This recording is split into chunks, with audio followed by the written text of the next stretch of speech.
Incendie au 455 boulevard Taché-Ouest hier midi à Montmagny. Novembre, mois de l'économie sociale en Chaudière-Appalaches.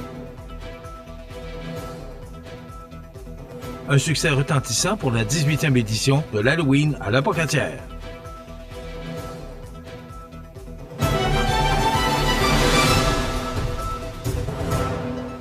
Mercredi 30 octobre 2024. Bonjour mesdames et messieurs et bienvenue à votre bulletin d'information sur le réseau de télévision CMA-TV. Le service de la sécurité incendie de la sécurité civile de la ville de Montmagny a été appelé en alarme générale ce mardi 29 octobre à 11h50 pour un incendie dans une dépendance à l'arrière de la résidence située au 455 boulevard Taché-Ouest à Montmagny. Le panache de fumée était d'ailleurs visible à plusieurs kilomètres du lieu de l'incendie. 25 pompiers des casernes de Montmagny de Cap-Saint-Ignace ont répondu à l'appel général de la centrale 911, dont 2 sapeurs et le camion-citerne de la municipalité de Berthier-sur-Mer, appelés en entraide. Il s'agit d'un secteur rural non desservi par le réseau d'aqueduc municipal. Contacté par CMA-TV Information, le directeur du service incendie, Pierre Boucher, nous a confirmé que le bâtiment principal n'a pas subi de dommages, le brasier ayant été contenu au pavillon estival et son contenu, qui sont une perte totale. L'appel a été mis sous contrôle rapidement. L'événement est présentement sous enquête en recherche des causes et circonstances de cet incendie.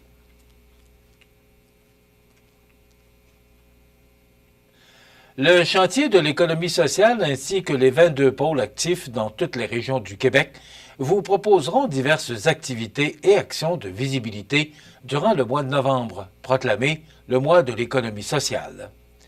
Cette programmation variée se veut un moyen accessible à toute la population pour mieux faire connaître ce modèle entrepreneurial et contrer la grisaille de novembre.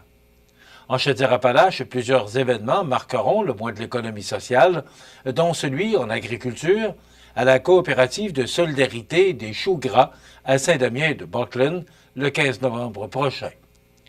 Rappelons que le chantier de l'économie sociale est une organisation autonome et non partisane qui a pour principal mandat la concertation pour la promotion et le développement de l'entrepreneuriat collectif au Québec.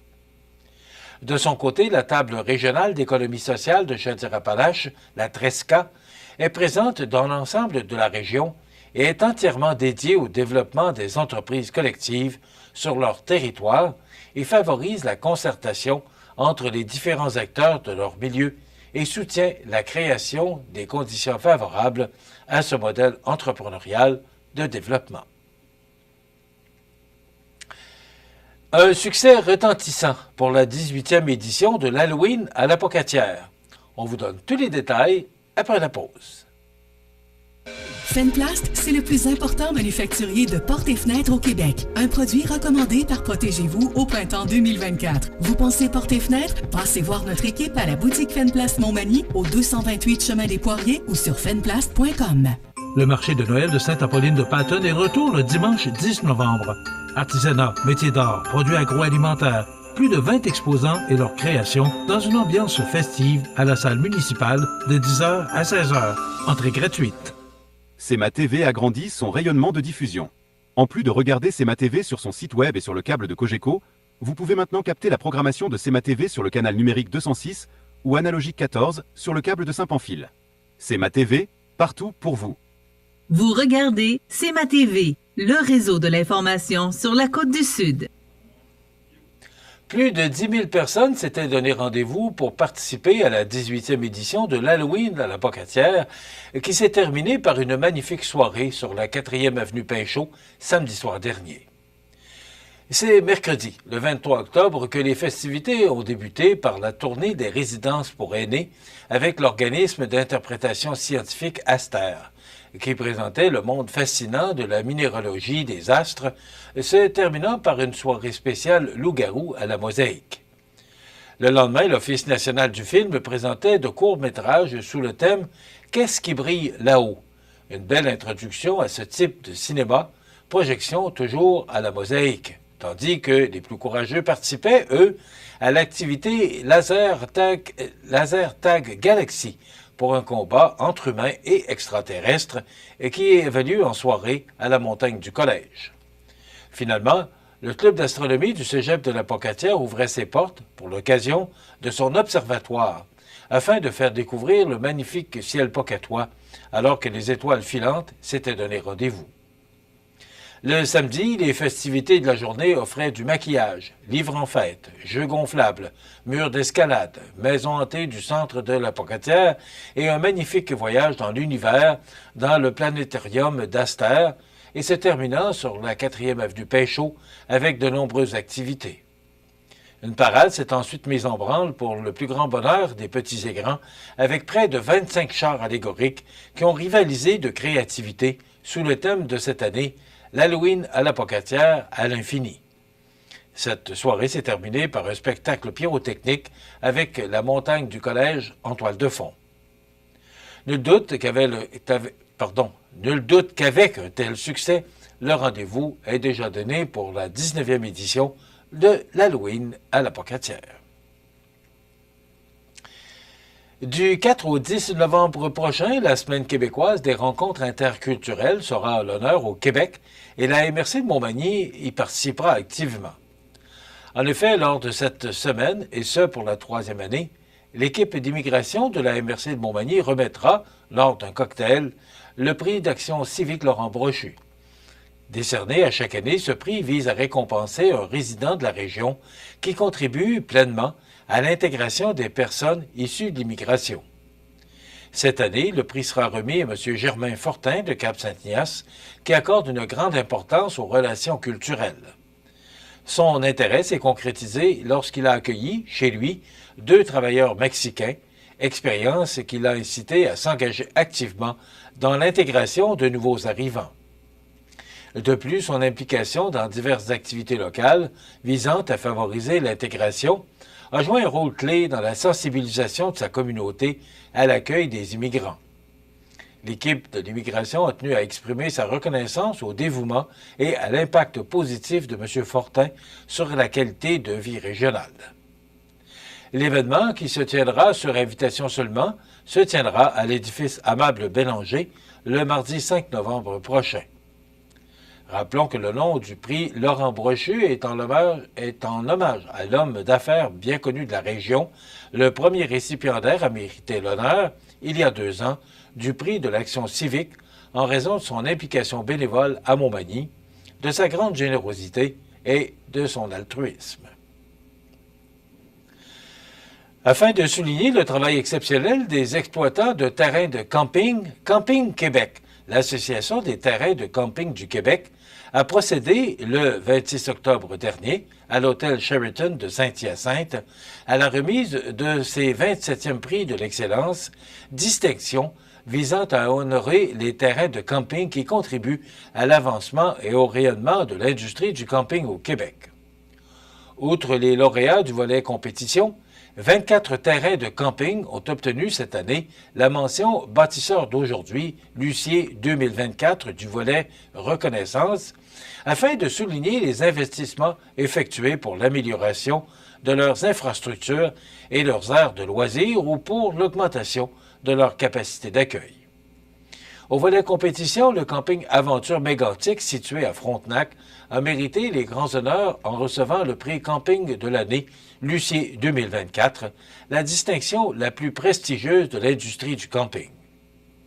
Le camping du Pont-Couvert, situé à Waterville, et le camping des Aunais, à Saint-Roch-des-Aunais, ont remporté respectivement les 2e et 3e places au titre de camping de l'année Lucier 2024.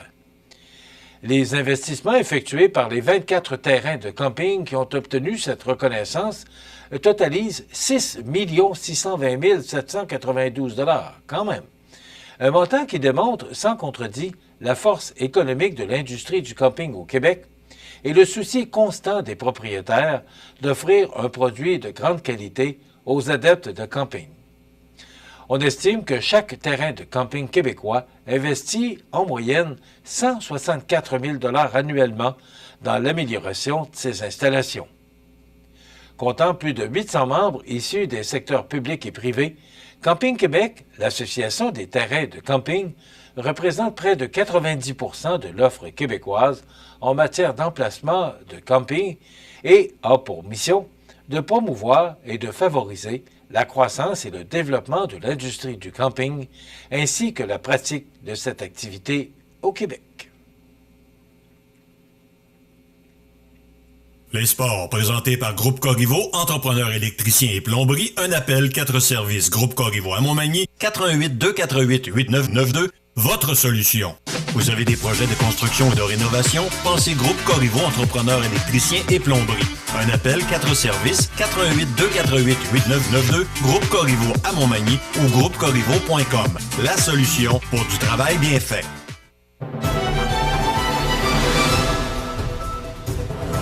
Au sport, rassemblant plus de 50 athlètes de niveau débutant au niveau national de partout au Québec, la Fédération de gymnastique Québec accueillait récemment un camp de parcours d'envergure. Marqué par la présence de formateurs spécialistes, cet événement a été une étape clé dans le développement du parcours au Québec avec, entre autres, Alan Jean-Baptiste, spécialiste et entraîneur au Club Mani Gym, qui a dirigé plusieurs sections techniques de saut et du flow, permettant aux athlètes de se perfectionner et d'affiner leurs compétences. De son côté, Guillaume Damour, athlète de Mani Gym, a activement participé à cette formation, en plus de son nouveau rôle de juge dans la compétition. Par cette expérience acquise lors de la compétition, Guillaume sera en mesure de juger lors des compétitions de niveau provincial, dont la Coupe Québec prévue cette année. Marie-Claude Gagné, une autre athlète du Club Mani Gym, a aussi pris part à cette session intensive.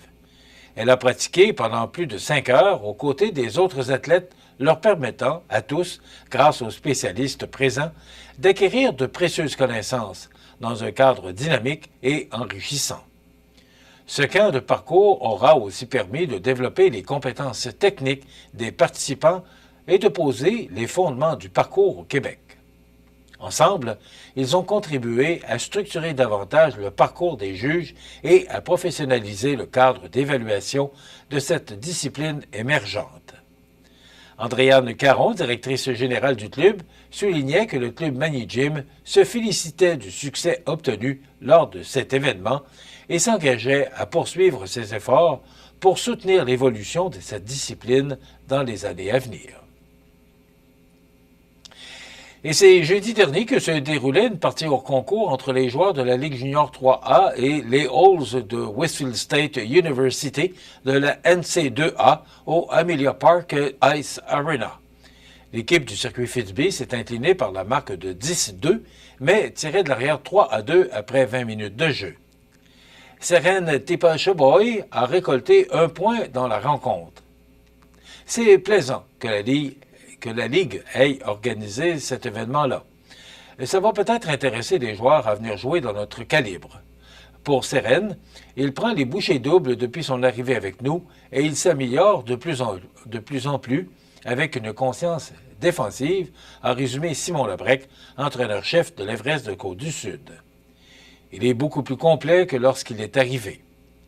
L'initiative de la Ligue était d'offrir à ses joueurs plus de visibilité pour qu'ils puissent éventuellement jouer et étudier aux États-Unis suivant leur stage junior.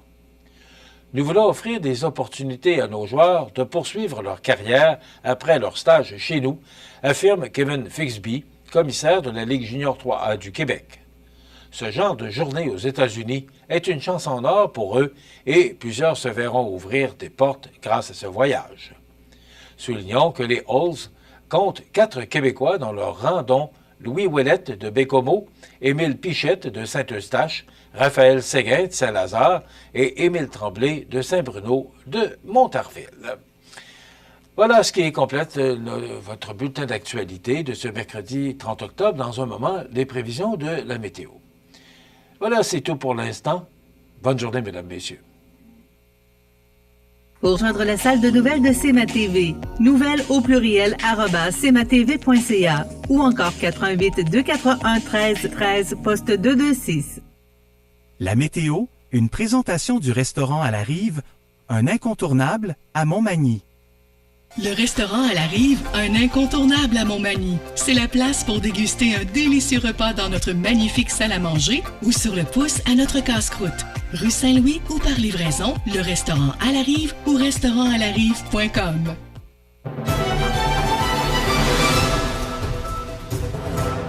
Alors, malgré le temps frais, là, on a connu quand même un beau mardi. Et là, c'est un système qui va quand même passer très rapidement. Et si on regarde l'image de satellite, on peut voir là, justement cette masse nuageuse qui est au-dessus de nos têtes. Et sur l'image radar, voilà, c'est ce système-là. Et comme vous voyez, il va passer très rapidement parce que on voit que derrière, c'est très beau. Alors, ça nous donne, en résumé pour ce mercredi du 30 octobre, de la pluie intermittente qui se changera en bruine intermittente en mi-journée. Vent devenant du sud à 20 km avec des rafales à 40 en mi-journée. Maximum quand même confortable là, comparativement aux températures qu'on connaît depuis quelques jours. On parle de 14 comme maximum aujourd'hui. Ce soir et la nuit prochaine, généralement nuageux, 40 de probabilité d'averse, des vents du sud-ouest de 30 km avec des rafales à 60, température stable à près de 14. Quand même, c'est doux pour la nuit. Demain, dernière journée du mois d'octobre, mais surtout journée de l'Halloween, donc on sait que les enfants là sillonneront les rues demain soir, ce sera du temps généralement nuageux, avec 40 de probabilité d'averse, des vents du sud-ouest de 30 km avec des rafales à 50, mais ce qu'on retient, c'est que ce sera quand même très doux là, pour les petits Halloweeneux, donc on parle d'un maximum de 16 degrés, c'est bien au-dessus des normales de saison. Pour vendredi, première journée du mois de novembre, de la pluie intermittente, venteux, avec un maximum de 15. Et c'est le retour du beau temps pour la fin de semaine. C'est du soleil avec 4 comme maximum samedi et 6 comme maximum dimanche. Les normales de saison, ce temps-ci de l'année, sont de 6 le jour, moins 2 la nuit. Le soleil s'est levé à 7h23, malgré qu'il ne soit pas très visible aujourd'hui. Et le coucher s'effectuera à 17h28. Je vous rappelle qu'on procédera au changement de l'heure et on reviendra à l'heure normale de l'Est à 2 heures du matin dans la nuit de samedi à dimanche. Il fait actuellement 7 degrés à l'extérieur des studios de CMA-TV. Les vents soufflent de direction sud à 5 km/h. L'humidité est quand même très élevée à 90%. Et la pression barométrique est à 102,4 kPa. Maintenant, pour le bateau qui fait la navette entre Montmagny et l'île aux Grues, donc 2 traversées aujourd'hui. La première à 14h45 et la deuxième s'effectuera à 18h. Et les départs de Montmagny s'effectueront à 15h30 et 18h45. Donc, c'est du temps nuageux. Ça se dégage au cours de la nuit. Une belle journée demain pour l'Halloween et c'est le retour des nuages pour vendredi. Mais ce système-là passera également très rapidement pour nous apporter du beau temps pour la fin de semaine. Le menu de notre émission de ce 30 octobre, dans quelques instants, on vous présente la chronique culturelle avec Cynthia Lamontagne des Arts de la Scène. Aujourd'hui, on reçoit Annick Labonté, qui est chargée de projets, communication et réseaux sociaux, et Daniel Bélanger, président. Ils sont tous deux du journal L'Écho d'en haut, donc on sait que la session, le papier, le journal imprimé, a cessé ses activités au mois de septembre, mais là, on veut partir la formule web, donc ils viendront nous raconter comment ils veulent repartir le journal L'Écho d'en haut, mais cette fois-ci sous la formule web. Voilà, c'est le menu de cette émission. Bien sûr qu'on va parler d'actualité et il y aura les avis de décès. C'est le menu de cette émission du 30 octobre.